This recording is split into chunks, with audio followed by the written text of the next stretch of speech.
CrazymoviNG, you will see him again next season in the NASL. And DarKFoRcE, that's saddens me quite a bit, and I think German fans as well, is unfortunately already eliminated from the NASL since he has a 1-6 record. Yeah, a little bit surprising. He's been one of the more consistent representatives of the European scene in the North American Star League, and he's not going to be back next season unless, of course, he comes and wins one of the open tournaments. We held an open tournament yesterday, and we'll be showing you some of those games this weekend.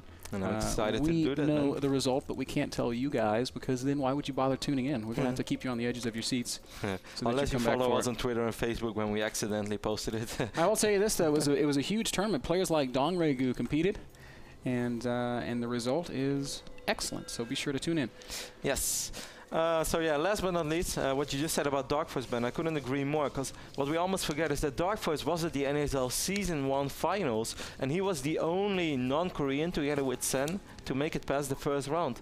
And then you can really see that, despite what some people think, some people said, like, well, now in Season 2, they have some weak links in it and stuff. Well, if you compare Season 1, Season 2 maybe got a little bit harder. Then Season 3, people said, okay, the Koreans are back, it's a little bit tougher, but I'm not sure yet. A player like DarKFoRcE has been doing well, was at the finals of Season 1, is now going 1-6, Ben. Yeah, it's sad for German fans, and it's sad for European fans and for foreign fans in general. But it also speaks a lot to how much the scene has developed, how much better players have gotten. DarKFoRcE, always a contender inside of Europe, but not actually able to get through here. Just shows you how much better everyone else has gotten. Yep, DarKFoRcE is, of course, our blue Zerg spawning on the left top side of the remote. They are not playing for nothing, as we just mentioned before. DarKFoRcE can still win $150, and that's pretty much everything that CrazymoviNG can win as well, unless a super miracle happens. But most likely, CrazymoviNG will still be in. DarKFoRcE, it's just playing for the money. DarKFoRcE is going to pause the game. I do think that DarKFoRcE is going to try to requalify, because he always enjoyed playing at NASL, at least as far as I experienced.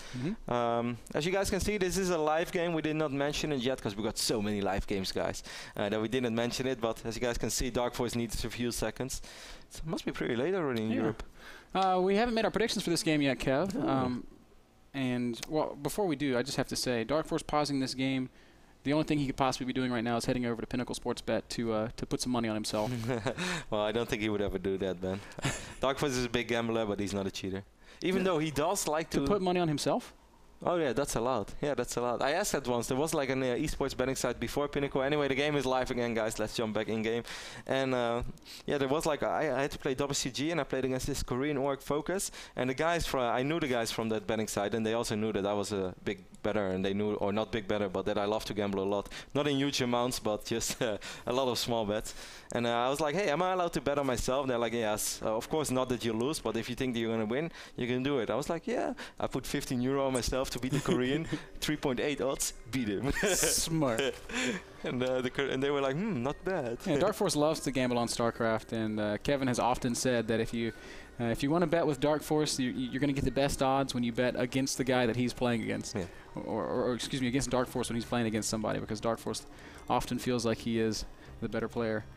That's because we saw that DarKFoRcE went head first when CrazymoviNG went for the standard pool opening. Speed is already halfway down, and the Baneling nest is up, so I'm expecting a lot of early game aggression out of our Korean Zerg ban, and DarKFoRcE is still sort of in the dark. He's already in trouble, Kevin, because he's made a lot more drones than CrazymoviNG did, and this is already a very difficult map to defend Speedling openings on.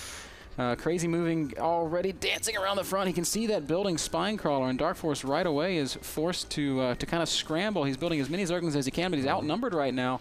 And CrazymoviNG just going to back up, probably going to morph those Banelings. But the good thing is, though, DarKFoRcE is buying time for himself right now, and he has Overlords in position. He saw those two additional links streaming across the map as well, and every link that he can spot running across the map is super important, because then you know, okay, if he's making units, I make units, and I hope for DarKFoRcE that he gets that second spine crawler, which he does right now. I did not see the hologram yet, sorry guys. I did not try to make an obvious prediction there, and I think that's a very excellent choice. Yeah, it's a great move there. The spine crawler is going to help a lot against the Zerglings and against Banelings, but the hard thing against Speedlings on Tal'Darim is just keeping units from running past right up into your into your main base. So DarKFoRcE already positioning his units just for that kind of a situation. So he's gearing up to defend a worst case push. A lot of Banelings already out for CrazymoviNG. He's got 8 on the map. That's enough to kill one spine crawler and still have Banes left over. And he's hitting on a pretty good moment, but I still think, it's all going to come down to the Baneling detonation. He just runs by, Ben, exactly what you mentioned.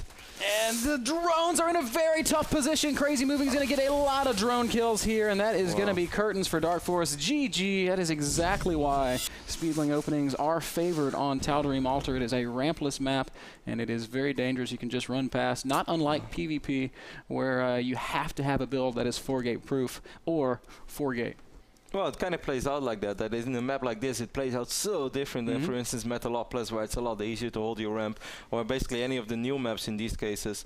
Yeah, disappointing first game. Well done, of course, with CrazymoviNG. And for a second, I actually thought that DarKFoRcE might have been okay. I really think those 3-4 seconds that Spinecrawler wasn't ready yet made a huge difference. I think if that Spinecrawler is ready and he focuses the banelings, maybe instead of 6 banelings running by, it's going to be 3. And then you already have a different ballgame. Yeah, you're absolutely right. It all comes down to seconds in ZVZ, and this time the chips fell on CrazymoviNG's side. And we still didn't make predictions. We didn't make predictions, but it's very easy now to say I think CrazymoviNG's going to win. Did you also predict that? Yeah, I did. Okay, so did I. We do our predictions beforehand, guys. Don't worry, we're not cheating. We both chose CrazymoviNG to take out DarKFoRcE, but DarKFoRcE still has time to come back. That first game brought to you by Epson Projectors. Short commercial break, and then game 2 when we get back.